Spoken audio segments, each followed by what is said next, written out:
Transmedia forum पर आपका स्वागत है। मैं रमेश तिवारी आपका ट्रांसमीडिया फोरम पर स्वागत करता हूं। जब से भारतीय जनता पार्टी 2024 के इलेक्शन में 80 में से 34 सीट उत्तर प्रदेश चलाई है, तब से ही उत्तर प्रदेश की गवर्नमेंट में और खासकर योगी बाबा के लिए मुश्किलें बढ़ती हुई नजर आ रही हैं। पिछले 2-3 महीने से हमने देखा है कि भारतीय जनता पार्टी के चाहे वो वर्कर्स हो, यूथ हो या भारतीय जनता पार्टी का संगठन हो या जो भारतीय जनता पार्टी के यूपी के मंत्री वगैरह हैं, लीडर्स वगैरह हैं, सब में एक खलबली मची हुई है, क्योंककि भारतीय जनता पार्टी ने 2024 के लोकसभा चुनाव में 80 सीटों में से कम 70 सीटों का टारगेट रखा था और 70 सीटों में से वो पिछली बार तो 65-68 सीट लेके आई थी, बट इस बार वो 34 सीटों पर ही जाके सिमट गई है। तो भारतीय जनता पार्टी को एक तरफ से ये उत्तर प्रदेश में उसकी खुद की हार दिखाई यहाँ पर देती है और पिछले 2-3 महीने से ये हार का ठिकरा किसके ऊपर फोड़ा जाएगा, भारतीय जनता पार्टी में। और भारतीय जनता पार्टी की जो सहयोगी एक बैक से काम करता है आरएसएस, राष्ट्रीय स्वयंसेवक संघ, इसमें बहुत ही जोरदार से मंथन इस विषय पर चालू है। पिछले 2 दिनों से बाबा योगी आदित्यनाथ दिल्ली में जमे हुए हैं। आपको पता है पिछले 2 दिनों से नीति आयोग की बैठक हुई है,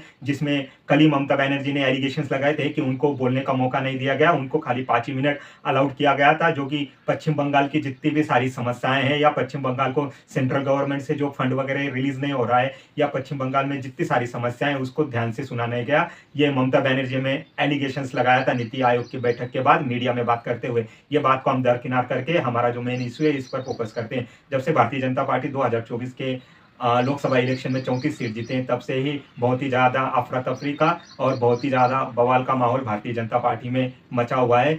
भारतीय जनता पार्टी बहुत ही शिस्तबद्ध तरीके से बहुत ही फॉर्मेशन बना के काम करती है, ऐसा बोला जाता है। लेकिन जब से ये चुनाव हुआ है, भारतीय जनता पार्टी के जो भी सदस्य हैं, जो भी लीडर्स हैं, वो बाहर आके जोर जोर से चिल्ला पुकार कर रहे हैं कि बुलडोजर चलाने की वजह से या महंगाई की वजह से, बेरोजगारी की वजह से ये सारा ड्रामा हुआ है। वहीं सपा के जो प्रमुख है अखिलेश यादव, उन्होंने कांग्रेस के साथ एक अच्छा गठबंधन बनाया और इस गठबंधन के वजह से ही सपा को जो है वो उत्तर प्रदेश में से 80 में से 45 सीटें मिली हुई दिखते हैं। अब सपा प्रमुख जो है इसी को भुनाने के पीछे लगे हुए हैं। उनका जो पीडीए था, पिछड़ा, दलित और आदिवासी, ये जो उनका फार्मूला था, अब उन्होंने इसमें ब्राह्मण कार्ड भी खेलना चालू कर दिया है। उन्होंने ब्राह्मण माता प्रसाद पांडे, इनको जो है एलओपी, जो उत्तर प्रदेश की विधानसभा है, इसका जो है एक क्या है उसको मेंबर ऑफ जो कहा जाता है, विपक्ष का नेता कहा जाता है, वो ब्राह्मण को चुना हुआ है। अब इस पर जो है मायावती ने भी एक्सेप्ट लिया हुआ है, साथ ही साथ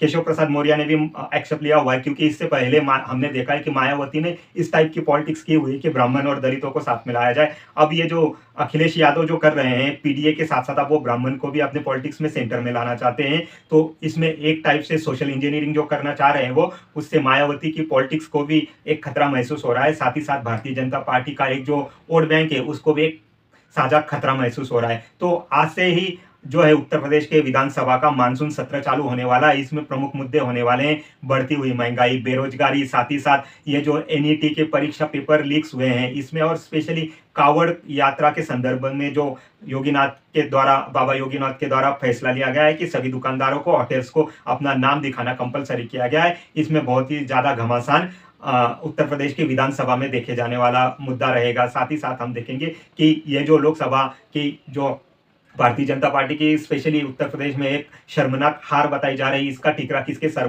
फोड़ा जाने वाला है। क्योंकि भारतीय जनता पार्टी के बाबा योगी आदित्यनाथ के अलावा जो 2 डिप्टी सीएम हैं, केशव प्रसाद मौर्य और ब्रिजेश पाठक, ये दोनों भी दिल्ली में जमे हुए हैं। भारतीय जनता पार्टी के जितने भी यूपी के लीडर्स हैं वो भी लगातार 2-3 महीने से दिल्ली के संपर्क में है। अब नरेंद्र मोदी, अमित शाह और गडकरी हुआ या राजनाथ सिंह, ये जो चारों पांचों लीडर्स हैं, जेपी नड्डा हुए या आरएसएस, किसको सत्ता में बनाए रखती है या किसको सत्ता से बाहर का रास्ता दिखाती है या संगठन में क्या बड़े फेरबदल करती है। क्योंकि 2027 के और उसके बाद 2029 के जो लोकसभा चुनाव होने वाले हैं उसकी तैयारी अभी से ही करना भारतीय जनता पार्टी ने चालू कर दिया। उसके अलावा हरियाणा, महाराष्ट्र और झारखंड, इनके भी विधानसभा के चुनाव जल्दी आने वाले हैं। तो भारतीय जनता पार्टी इस पर बहुत ही जोर शोर से मंथन कर रही है, क्योंकि उनको लगता है कि हरियाणा में वो पिछले 10 साल से हैं, हरियाणा में उनकी सत्ता न चली जाए। साथ ही साथ झारखंड और महाराष्ट्र में जिस टाइप से लोकसभा के रिजल्ट मिले हैं उस टाइप से लग रहा है कि भारतीय जनता पार्टी को इन तीनों स्टेट में जो है बहुत ही कांटे की टक्कर का सामना करना पड़ सकता है, बहुत ही कड़ा मुकाबला को फेस करना पड़ सकता है, या कह सकते हैं भारतीय जनता पार्टी की वहां पर सत्ता भी जा सकती है और वहां पर मतदाता जो है परिवर्तन करते हुए हमको दिखाई दे सकते हैं। इसी को डैमेज कंट्रोल के मोड पर भारतीय जनता पार्टी फिलहाल चली गई है और भारतीय जनता पार्टी का जितना केंद्रीय नेतृत्व है वो एक मंथन करते हुए दिखाई दे रहा है। आगे क्या इस संदर्भ में भारतीय जनता पार्टी का डेवलपमेंट होता है या क्या वो डैमेज कंट्रोल के लिए क्या क्या कदम उठाते हैं, हम अपने चैनल पर आपके साथ डिस्कस करेंगे। आप मेरा channel transmedia forum like subscribe